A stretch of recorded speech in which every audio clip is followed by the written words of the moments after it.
Hello everyone. Indian polity through MCQ की series में जो हम लक्ष्मीकांत की बुक को कंप्लीट कर रहे हैं उसमें लेक्चर नंबर 25 हम करने जा रहे हैं। This is brief introduction about me. My name is Prince Luthra, all India rank 577। और यहाँ पे जो वेरियस टेस्ट सीरीज है उसको भी आप डिस्क्रिप्शन में लिंक दिया गया है, फ्री मॉक टेस्ट को अटेम्प्ट कर सकते हैं अपने मार्क्स को देखने के लिए।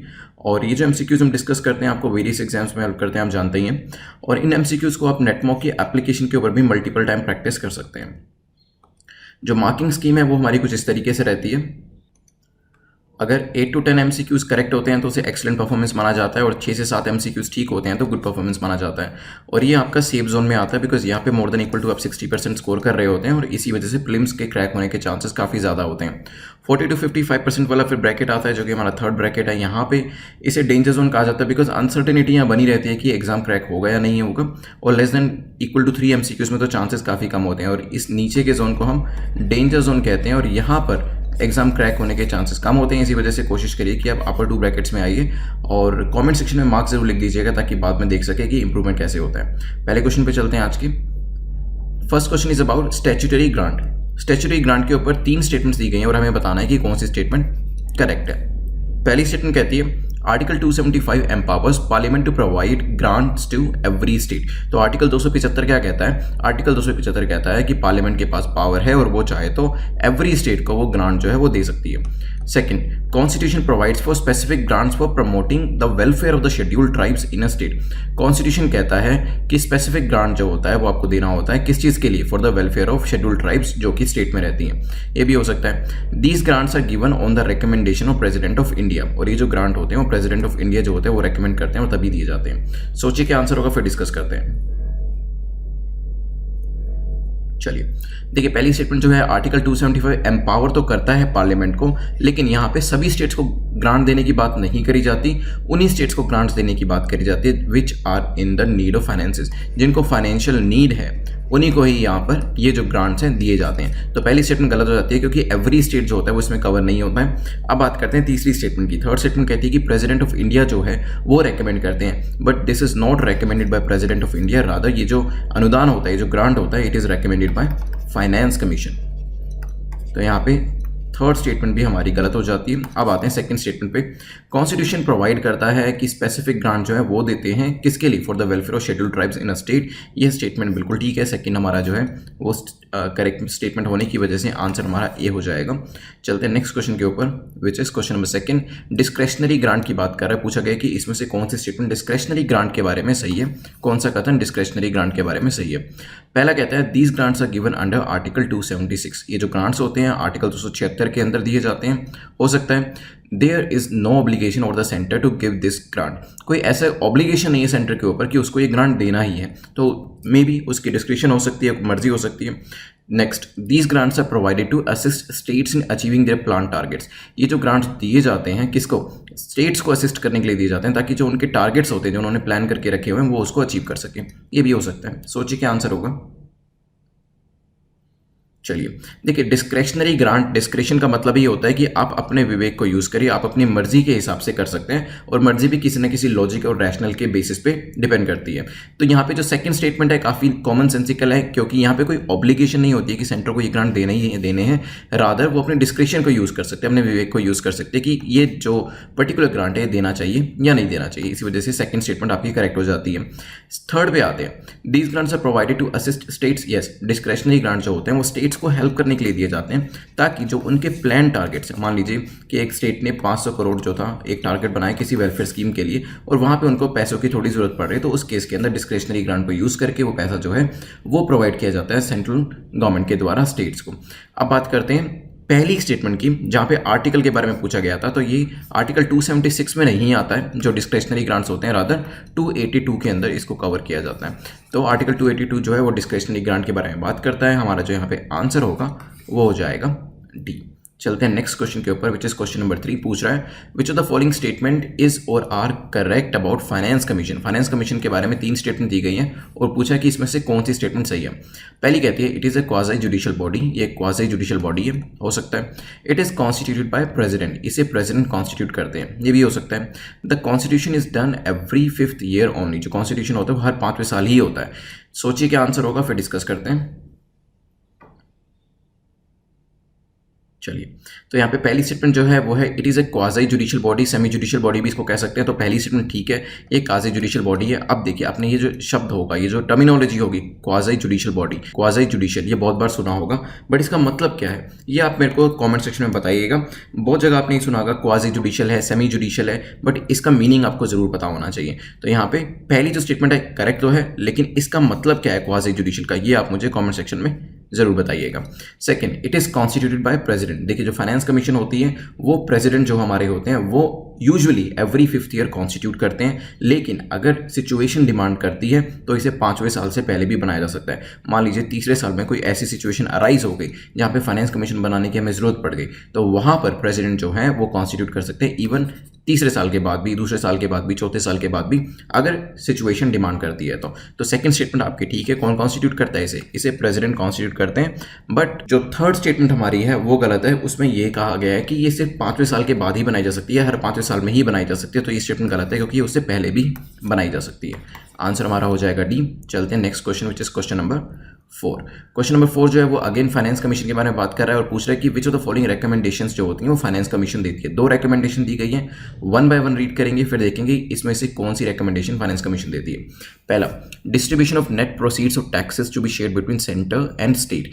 जो टैक्सेस रिसीव करे जाते हैं उसकी जो पूरी रिसीट्स हमें मिलती है, जो पूरी प्रोसीड्स होती हैं, वो सेंटर और स्टेट के बीच में कैसे शेयर करने हैं, इसकी रिकमेंडेशन कौन देता है? Finance commission. तो मान लीजिए कि 1 लाख करोड़ इकट्ठा हुआ, तो सेंटर को कितना देना है, स्टेट को कितना देना है, इसके ऊपर रिकमेंडेशन फाइनेंस कमीशन देती है। हो सकता है measures needed to augment the consolidated fund of a state to supplement the resources of the panchayat. तो इसके अंदर जो फाइनेंस कमीशन है वो ये भी बताता है कि कंसोलिडेटेड फंड ऑफ इंडिया होता है एक, तो देखिए, और इसी तरीके से एक होता है कंसोलिडेटेड फंड ऑफ स्टेट। तो इसके अंदर क्या आपको मेजर्स लेने चाहिए इसको इंप्रूव करने के, ताकि पैसा जो है, क्योंकि कंसोलिडेटेड फंड ऑफ स्टेट से ही पैसा जो है नीचे के लेवल पे पंचायत में जाता है, तो वहां पर पैसा किस तरीके से जाए, या फिर पंचायत के रिसोर्सेज को कैसे सप्लीमेंट किया जा सके, तो इसके ऊपर भी ये वेरियस मेजर्स को रेकमेंड करता है। ये भी हो सकता है। सोचिए क्या आंसर होगा।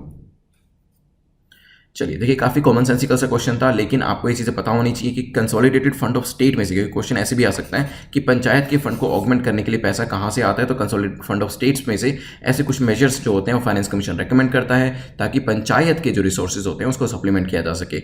और बात करी जाए कि अदरवाइज इसका क्या फंक्शन होता है, देखिए रिकमेंडेशन फाइनेंस कमीशन इस चीज़ के लिए भी देता है कि जितना भी टैक्स प्रोसीडिंग्स हुई है, टैक्सेस से जितना भी पैसा इकट्ठा हुआ है, उसको सेंटर और स्टेट के बीच में कैसे डिस्ट्रीब्यूट करना है। क्या वैसे डिस्ट्रीब्यूट होगा या नहीं होगा वो तो बात की बात है, लेकिन रिकमेंडेशन जो होता है वो फाइनेंस कमीशन जरूर दे देती है। दोनों स्टेटमेंट ठीक होने की वजह से हमारा जो आंसर होगा वो होगा सी।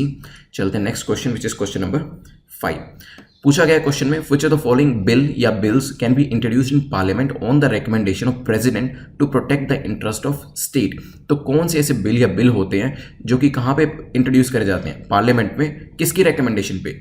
प्रेसिडेंट की रिकमेंडेशन पे पार्लियामेंट में इंट्रोड्यूस करे जाते हैं। और वो करते क्या है, वो स्टेट के इंटरेस्ट को प्रोटेक्ट करते हैं। 3 कंडीशन दी गई हैं। बेसिकली काफ़ी बड़ा क्वेश्चन है, इसको समझना बहुत ज़रूरी है। ऐसे बिल्स जो कि प्रेसिडेंट रेकमेंड करते हैं, पार्लियामेंट के अंदर इंट्रोड्यूस करे जाते हैं और स्टेट के इंटरेस्ट को प्रोटेक्ट करते हैं। 3 स्टेटमेंट है, 1 बाय 1 रीड करेंगे। पहली कहती है अ बिल विच इम्पोजेज और वेरीज एनी टैक्स और duty in which states are interested. ऐसे बिल जो कि क्या करते हैं, किसी भी तरीके का टैक्स या ड्यूटी इम्पोज करते हैं, लगाते हैं, या फिर उसको चेंज करते हैं। कहाँ पर? इन विच स्टेट्स का कोई ना कोई उसमें इंटरेस्ट होता है। उन बिल्स की बात करी जा रही है, उन टैक्सेस की बात करी जा रही है। Second, a bill which varies the meaning of the expression agriculture income. तो ऐसे बिल जो कि ये पर्टिकुलर टर्मिनोलॉजी जो है एग्रीकल्चर इनकम, ये जो एक्सप्रेशन है, इसके मीनिंग के अंदर कुछ चेंजेस लाते हैं, वो जो है प्रेसिडेंट के कहने पे पार्लियामेंट में इंट्रोड्यूस करे जा सकते हैं, ताकि स्टेट्स के इंटरेस्ट को प्रोटेक्ट किया जा सके।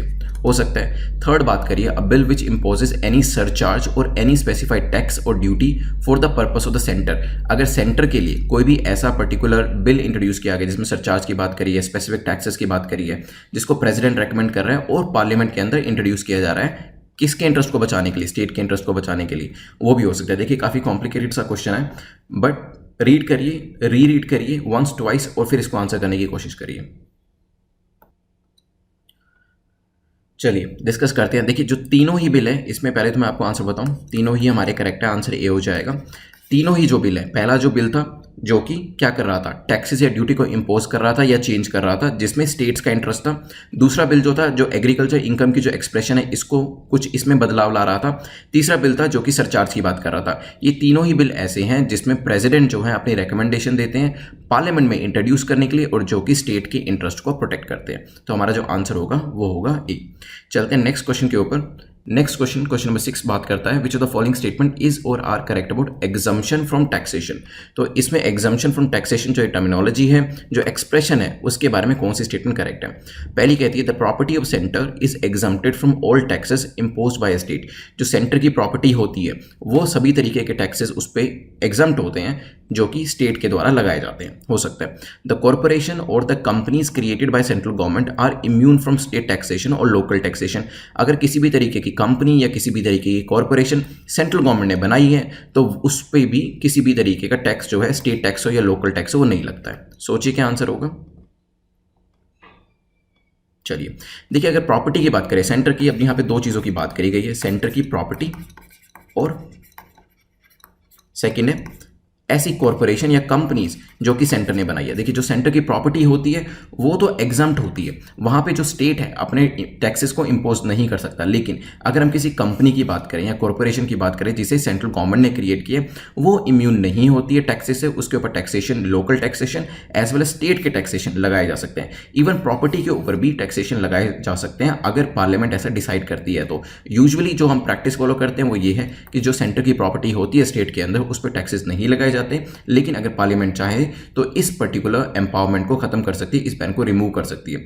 वर्ड प्रॉपर्टी में क्या क्या आता है, देखिए अगर हम सेंटर की प्रॉपर्टी की बात करते हैं तो इसमें लैंड आ सकती है, बिल्डिंग आ सकती है, डेट्स, शेयर्स, ये सब चीज़ें कवर होती है। लेकिन अगेन मैं यही कहूँगा आपको कि यूजुअली इस पर टैक्सेस जो होते हैं स्टेट के नहीं लगते हैं, एग्जम्प्टेड होती है। लेकिन parliament is empower to remove this ban, parliament चाहे तो इस बैन को हटा सकती है, ठीक है। और दूसरी तरफ कॉर्पोरेशन और कंपनीज जो कि सेंट्रल गवर्नमेंट क्रिएट करती है, वो तो मैंने आपको बता ही दिया, दे आर नॉट इम्यून, वो इम्यून नहीं है।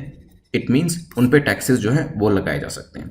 चलते हैं नेक्स्ट क्वेश्चन के ऊपर which is question number 7। Question number 7 को देख लेते हैं। विच of the following statement is और आर करेक्ट। इनमें से कौन सी स्टेटमेंट करेक्ट है, कौन सा कथन सही है। 3 स्टेटमेंट दी गई है, वन बाय वन देखेंगे। पहली कहती है the property and income of a state is exempted from central taxation. जो प्रॉपर्टी होती है किसकी, प्रॉपर्टी और इनकम जो स्टेट की होती है वो एग्जम्प्टेड होती है सेंट्रल टैक्सेशन से। हो सकता है centre can tax the commercial operation of a state if parliament so provides. तो जो कमर्शियल ऑपरेशन होते हैं स्टेट के, उसको सेंटर चाहे तो टैक्सेशन में ला सकता है अगर पार्लियामेंट ऐसा कहती है तो। द प्रॉपर्टी और income of corporation and companies owned bye a state cannot be taxed by the centre. जो कॉर्पोरेशन या कंपनी स्टेट ओन करता है, ओन बाय स्टेट, उस पर सेंटर टैक्स नहीं लगा सकता। पिछले क्वेश्चन जो हमने डिस्कस किया था क्वेश्चन नंबर 6, जिसमें सेंटर काफी सारी चीजें कर रहा था, उसके साथ रिलेट करके देखिएगा, आंसर करना आसान हो जाएगा आपके लिए। चलिए देखिए, पहली स्टेटमेंट को देखिए, प्रॉपर्टी और income of a state is exempted from central taxation. हो सकता है पहले हम देखते हैं कि सेंटर की जो प्रॉपर्टी थी उसके साथ हमने क्या किया था। देखिए पिछले क्वेश्चन में जो सेंटर की इनकम और सेंटर की प्रॉपर्टी थी उसे स्टेट ने एग्जम्प्ट किया था, अनलेस की पार्लियामेंट ऐसा कहे। तो यहाँ पे अदरवाइज कहे तो यहाँ पर भी जो property of income of state है वो भी एग्जम्प्ट होती है सेंट्रल टैक्सेशन से। तो ये वाइस वर्सा दोनों का चल रहा है यहाँ पर। अब बात करते हैं सेकंड स्टेटमेंट की, centre can tax the commercial operation. देखिए पार्लियामेंट चाहे तो इसको भी टैक्सेशन में ला सकती है। जो सेंटर की अभी तक चीजें हमने एग्जम्प्ट कर रखी थी या स्टेट की एग्जम्प्ट कर रखी थी, तो यहाँ पे डेफिनेटली कमर्शियल ऑपरेशन जो स्टेट के हैं वो तो अगर पार्लियामेंट चाहे तो उस पर तो टैक्स लगाने के लिए कह ही सकते हैं, क्योंकि पार्लियामेंट इज सुप्रीम है। पार्लियामेंट चाहे तो किसी भी चीज में जहां पे अभी टैक्सेस नहीं है वहां पे लगाने के लिए कह सकती है। तो सेकंड स्टेटमेंट भी आपकी ठीक हो जाती है। अब बात करते हैं कंपनीज और कॉर्पोरेशन। पीछे हमने पढ़ा था कि सेंटर की जो कंपनीज और कॉर्पोरेशन थी वो एग्जम्प्टेड नहीं थी, वहां पर टैक्स लगाया जा रहा था। तो ऐसा कैसे हो सकता है कि जो स्टेट की कॉर्पोरेशन और जो कंपनीज है उसको छोड़ दिया जाएगा। तो यहाँ पे प्रॉपर्टी और income of corporation and companies owned by state cannot be taxed, no they can be tax. तो तीसरी स्टेटमेंट हमारी गलत हो जाएगी, पहली दो ठीक है, आंसर हमारा हो जाएगा अभी। बिल्कुल ध्यान से देखिएगा, सेंटर की जो इनकम प्रॉपर्टी है एग्जम्प्टेड है स्टेट के द्वारा, स्टेट की जो इनकम प्रॉपर्टी है वो एग्जम्प्टेड है सेंटर के द्वारा। लेकिन एक चीज और ध्यान रखिएगा, property and income of local authorities situated with in a state, जो कि एक स्टेट में फॉल करती है, दे आर नॉट एग्जम्प्टेड। चाहे तो सेंटर इस पर टैक्सेशन लगा सकता है। अगर थोड़ा कॉम्प्लिकेटेड लेक्चर लग रहा है क्योंकि फाइनेंशियल रिलेशन के बारे में डिस्कशन किया जा रहा है, तो इसे एक बार जरूर दोबारा देख लीजिएगा या अपने नोट्स को रिवाइज कर लीजिएगा। फिलहाल हमारा आंसर यहाँ पे बी है। चलते हैं नेक्स्ट क्वेश्चन के ऊपर। Which is question number 8। पूछा गया which of the following statement और स्टेटमेंट्स इज और are correct about revenue sharing during emergency. देखिए इमरजेंसी के टाइम पे आपको पता है कि सेंटर और स्टेट के जो रिलेशंस होते हैं, ना ही सिर्फ revenue related relation but otherwise भी वो सब चेंज हो जाते हैं। तो यहाँ पे पूछा गया कि रेवेन्यू शेयरिंग ड्यूरिंग इमरजेंसी कैसे करी जाती है सेंटर और स्टेट के बीच में।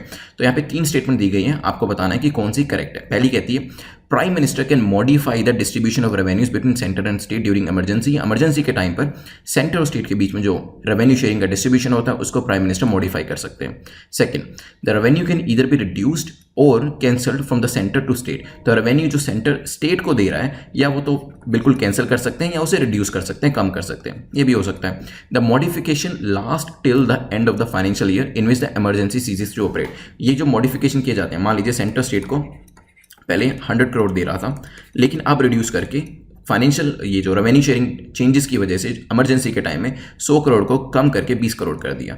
तो अब ये जो 20 करोड़ किया गया है, ये क्या पूरा लाइफ टाइम जो है वो 20 करोड़ रहेगा? नहीं, इनडेफिनेट पीरियड के लिए 20 करोड़ नहीं रहेगा, ये वापस से 100 करोड़ हो जाएगा। लेकिन पूछा गया कब तक? क्या ये तब तक 20 करोड़ रहेगा जब तक हमारी जो इमरजेंसी है वो रीइंस्टेट नहीं होती है? ये भी हो सकता है। सोचिए क्या आंसर होगा। चलिए देखिए, पहली जो स्टेटमेंट है ये गलत है क्योंकि प्राइम मिनिस्टर नहीं होते हैं जो कि ये मॉडिफाई कर सकते हैं। रादर ये जो राइट दिया गया है मॉडिफिकेशन करने का, ये दिया गया प्रेसिडेंट को कि सेंटर स्टेट को जो डिस्ट्रीब्यूशन करता है।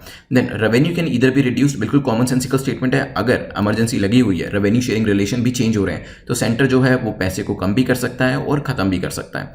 अब बात करते हैं कि ये किया कब तक जा सकता है। देखिए जो मॉडिफिकेशन होती है ये कब तक आपकी एनफोर्स रहती है, तो ये कब तक एनफोर्स रहती है? मान लीजिए अगर 31 अक्टूबर 2020 को इमरजेंसी खत्म होती है, तो जब ये फाइनेंशियल ईयर खत्म होगा ना, वहां तक ये फोर्स में रहेगी। दैट इज 31 मार्च तक ये आपकी फोर्स में रहेगी और उसके बाद वापस से जो 100 करोड़ जो दिया जाता सेंटर के द्वारा स्टेट को, वो रीइंस्टेट कर दिया जाएगा। मतलब जो भी चीज़ें करी गई वो एक टेम्परेरी पीरियड के लिए करी गई थी। जब इमरजेंसी खत्म हुई और उस इमरजेंसी का जो फाइनेंशियल ईयर था वो खत्म हुआ, तो वहां पर रीइंस्टेट कर दिया गया जो पहले पैसा स्टेट को दिया जाता था। तो पहले जब 20 करोड़ दिया जा रहा था इमरजेंसी के टाइम पर, वो वापस से 100 करोड़ कर दिया गया जब वो फाइनेंशियल ईयर खत्म हुआ। ठीक है, यही लिखा हुआ है till the end of the financial year. यहाँ पे हमारा जो आंसर होगा वो होगा डी, क्योंकि सेकंड और थर्ड स्टेटमेंट दोनों ही हमारी करेक्ट है। चलते हैं 9th क्वेश्चन के ऊपर। 9th क्वेश्चन हमारा जो है वो कह रहा है कि which of the following measure या measures can be suggested by centre to states during financial emergency. जब फाइनेंशियल इमरजेंसी होती है तो कुछ ऐसी चीज़ें होती हैं जो सेंटर स्टेट को सजेस्ट करते हैं कि अब आप ऐसा कर लो। इन दोनों में से वो कौन सी है? पहला है तो जो सैलरी है स्टेट एम्प्लॉयज़ की, उनको कम करने के लिए सेंटर स्टेट को चाहे तो बता सकता है, लेकिन उसमें हाई कोर्ट जजेस जो है वो इंक्लूड नहीं होते हैं। हो सकता है to reserve all the money bills and other financial bills for the consideration of the governor. तो सेंटर स्टेट को कह सकता है कि आप जितने भी मनी बिल्स हैं और फाइनेंशियल बिल्स हैं उनको आप किसके लिए? गवर्नर के लिए रिजर्व करके रखो। ये भी हो सकता है। सोचिए क्या आंसर होगा। चलिए देखिए, जब फाइनेंशियल इमरजेंसी लगती है तो स्टेट को काफ़ी सारी हिदायतें दी जाती है सेंटर के द्वारा, क्योंकि फाइनेंशियल इमरजेंसी लगाई इस वजह से थी क्योंकि स्टेट अपने जो फाइनेंसेस था उसको अच्छे से मैनेज नहीं कर पा रहा था। तो यहाँ पे सेंटर्स को कह सकते हैं कि आप अपने स्टेट एम्प्लॉयज़ की सैलरी को कम करिए। इवन हाई कोर्ट जजेस जो है उनकी सैलरी को भी कम करने के लिए कहा जा सकता है। तो एक्सक्लूडिंग नहीं है, यहाँ पे इंक्लूडिंग है, तो इसी वजह से पहली स्टेटमेंट आपकी इनकरेक्ट हो जाती है। अब बात करते हैं कि क्या यहाँ पे मनी बिल और फाइनेंस बिल को रिजर्व करने के लिए कहा जा सकता है? जी हाँ, दोनों को ही यहाँ पे रिजर्व करने के लिए कहा जा सकता है, लेकिन not for the governor but the president. तो ये जो रिजर्वेशन करी जाएगी बिल्स की, ये राज्यपाल के लिए नहीं करी जाएगी, प्रेसिडेंट ऑफ इंडिया के लिए करी जाएगी। सेकंड स्टेटमेंट भी इनकरेक्ट हो जाती है। आंसर हमारा हो जाएगा डी। चलते हैं आज के लास्ट क्वेश्चन, क्वेश्चन नंबर 10 के ऊपर। क्वेश्चन नंबर 10 कह रहा है which of the following ARC that is administrative reform commission appointed a study team to improve centre state relation. एक एआरसी जो थी वो बनाई गई थी, उसने एक स्टडी टीम को रखा था और इस स्टडी टीम का जो मेन पर्पस था वो ये था कि सेंटर स्टेट के रिलेशंस को कैसे इंप्रूव किया जाए। तो यहाँ पे पूछा गया कि कौन हेड कर रहे थे उस पर्टिकुलर कमीशन को। तो क्या वो वीरप्पा मोइली कमीशन थी जिसने एक ऐसी स्टडी टीम बनाई थी ताकि सेंटर स्टेट के रिलेशन को इंप्रूव किया जा सके, या वो मोरारजी देसाई की कमीशन थी, MC सेटलवाड कमीशन थी, या फिर कोई और ही कमीशन थी? सोचिए क्या आंसर होगा। चलिए देखिए, सेंट्रल गवर्नमेंट ने एक 6 मेंबर की एक ARC बनाई थी। कब? 1966 के अंदर।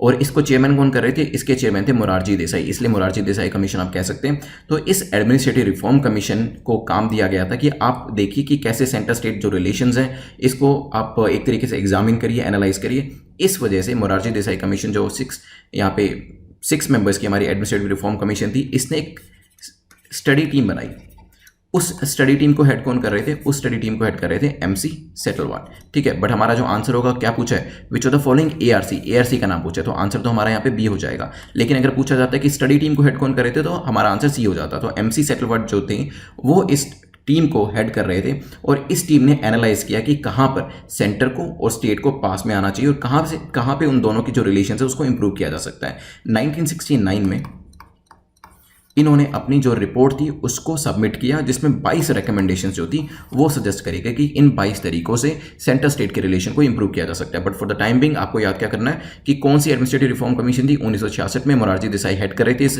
ARC को। इनको कहा गया कि आप एनालाइज करो। इन्होंने एक स्टडी टीम बनाई जिसको हेड कर रहे थे MC सेटलवाड। उन्होंने अपनी एक रिकमेंडेशन जो थी, जो पूरी लिस्ट ऑफ रिकमेंडेशन थी 1969 में 3 साल के बाद सबमिट करी, जिसमें 22 रिकमेंडेशन जो थी वो बताई गई। तो हमारा जो आंसर था यहाँ पे B था। ये आप एक स्टैम्प भी देख सकते हैं मोरारजी देसाई जी की। यहाँ पे आपको एक रिवाइज करेंगे, विद इन 2 मिनट्स हम 10 क्वेश्चंस को अपने रिवाइज करते हैं। क्वेश्चन नंबर फर्स्ट में हमने देखा था स्टैट्यूटरी ग्रांट के बारे में। स्टैट्यूटरी ग्रांट जो है इसमें कॉन्स्टिट्यूशन प्रोवाइड करता है स्पेसिफिक ग्रांट ताकि वेलफेयर ऑफ शेड्यूल्ड ट्राइब हो सके, और इसमें फाइनेंस कमीशन जो होती है वो ये रेकमेंड करती है, और जो ग्रांट्स हैं वो नीड बेसिस पे दिए जाते हैं, फाइनेंशियल नीड्स किसी भी स्टेट की। नेक्स्ट हमने डिस्क्रेशनरी ग्रांट देखा था जो कि अपने विवेक पे दिए जाते हैं, ऑब्लिगेशन नहीं होती है, आर्टिकल 282 के अंदर दिए गए हैं, और दीज ग्रांट्स जो होते हैं वो अपने स्टेट्स को असिस्ट करते हैं ताकि वो अपने प्लान्स को अचीव कर पाएं। क्वाजी जुडिशियल का मतलब मुझे कमेंट सेक्शन में बताने वाले हैं। फाइनेंस कमीशन एक क्वाजी जुडिशियल होती है बॉडी और 280 सेक्शन आर्टिकल के अंदर बनाई जाती है। कॉन्स्टिट्यूट कौन करता है? इसे प्रेसिडेंट करते हैं, और 5 साल में यूजुअली बनाई जाती है, उससे पहले भी बनाई जा सकती है। फाइनेंस कमीशन की बात करते हुए डिस्ट्रीब्यूशन कैसे होना है टैक्सेस का, टैक्स की प्रोसीड्स का सेंटर स्टेट के बीच में, उसके बारे में हमें बताती है, और साथ में ही मेजर्स क्या लिए जा सकते हैं कंसोलिडेटेड फंड ऑफ स्टेट से पैसा जो है पंचायत का इंप्रूव करने के लिए, इसके बारे में भी बताती है। देन हमने डिस्कस किया था president to protect the interest of state के लिए ऐसे कौन से बिल्स होते हैं जो कि पार्लियामेंट में इंट्रोड्यूस किए जाते हैं। तो तीनों ही बिल थे, जहां पर एग्रीकल्चर इनकम का मीनिंग चेंज हो रहा है, जहां पे सरचार्ज के बारे में बात हो रही है, और जहां टैक्सेस और ड्यूटी जो है इंपोज करे जा रहे हैं या फिर वेरी करे जा रहे हैं। फिर हमने देखा था विच of the following correct about exemption from taxation. तो सेंटर जो है उसकी जो प्रॉपर्टी होती है वो एग्जम्प्टेड होती है, लेकिन स्टेट के केस में हमने कुछ और ही पढ़ा था कि वहां पर अगर कॉर्पोरेशन और कंपनीज की बात करी जाए तो वो तो सेंटर की भी टैक्सेशन इस पे अप्लाई होता है, स्टेट्स की बात करी जाए उसके भी कॉर्पोरेशन के ऊपर, उसकी भी कंपनीज के ऊपर टैक्सेशन अप्लाई होता है। साथ में ही स्टेट्स के बारे में बात करी जाए the property and income of a state is exempted from central taxation, तो ये बिल्कुल भी नहीं है, तो इस वजह से पहली स्टेटमेंट भी हमारी गलत थी। लेकिन सेंटर जो है वो कमर्शियल ऑपरेशन के स्टेट को टैक्सेशन कर सकता है अगर पार्लियामेंट ऐसा डिजायर करती है तो। फिर हमने इमरजेंसी टाइम के रेवेन्यू शेयरिंग के बारे में देखा था। रेवेन्यूज जो होते हैं वो रिड्यूस भी करे जा सकते हैं, कैंसिल भी करे जा सकते हैं। प्रेसिडेंट जो होता है उनके पास पावर होती है मॉडिफाई करने की, और मॉडिफिकेशन लास्ट करता है till the end of financial year जब वो इमरजेंसी सीज करती है। तो फिर हमने देखा था फाइनेंशियल इमरजेंसी के टाइम पे क्या क्या हिदायतें दी जा सकती हैं। तो यहाँ पे सैलरी जो है एम्प्लॉइज़ की, स्टेट एम्प्लॉइज़ की, उसको कम किया जा सकता है, हाईकोर्ट जजेस की सैलरी को कम किया जा सकता है, और साथ में ही जो बिल्स हैं, मनी बिल्स, फाइनेंस बिल्स, उनको प्रेसिडेंट की रिकंसिडरेशन के लिए रखा जा सकता है। देन हमने लास्ट में देखा था कि कौन सी कमीशन इसके अंदर थी, एडमिनिस्ट्रेटिव रिफॉर्म कमीशन। तो Morarji Desai administrative reform commission जो थी उन्होंने कहा था कि एक टीम बनाएंगे, टीम बनाई थी अंडर MC सेटलवाड, जिन्होंने अपनी कुछ रिकमेंडेशंस दी थी कि सेंटर स्टेट के रिलेशंस को कैसे इंप्रूव किया जा सकता है। तो ये जो 10 क्वेश्चन थे ये हमने यहाँ पे कंप्लीट किए। कमेंट सेक्शन में अपने स्कोर को लिख दीजिएगा, डिस्क्रिप्शन में आप जो टेस्ट सीरीज है उसको भी अटेम्प्ट जरूर कर लीजिएगा, फ्री मॉक टेस्ट को, ताकि आप अपनी स्टैंडिंग को देख सकें कितने आपके मार्क्स आ रहे हैं। आप देख लीजिए मार्क्स एक बार, अगर अपर 2 ब्रैकेट्स में मार्क्स है then congratulations, you are in the safe zone. और यहाँ पे कंसिस्टेंटली आपको परफॉर्म करना है अगर प्रीलिम्स क्रैक करना है। तो नीचे के जोन में अगर मार्क्स आ रहे हैं तो यही चीज़ मैं आपको कहूँगा कि एक तो रिवाइज जरूर करिए, because revision is very important, क्योंकि काफ़ी सारे फैक्ट्स और कॉन्सेप्ट्स होते हैं जो कि आपको बार बार रिवाइज करने पड़ते हैं, अदरवाइज वो एग्जाम के टाइम में याद नहीं रहते हैं। तो रिवीजन जरूर करिएगा और देखिएगा कि आपसे जो मिस्टेक्स हो रही हैं वो कहाँ हो रही हैं, ताकि आप उन्हें करेक्ट कर पाएँ। वेरियस जो प्लेलिस्ट हैं उसको भी ट्राई कर सकते हैं। You can subscribe this channel, press the bell icon, ताकि टाइम टू टाइम आपको नोटिफिकेशंस मिलते रहें। Thanks for watching, have a nice day.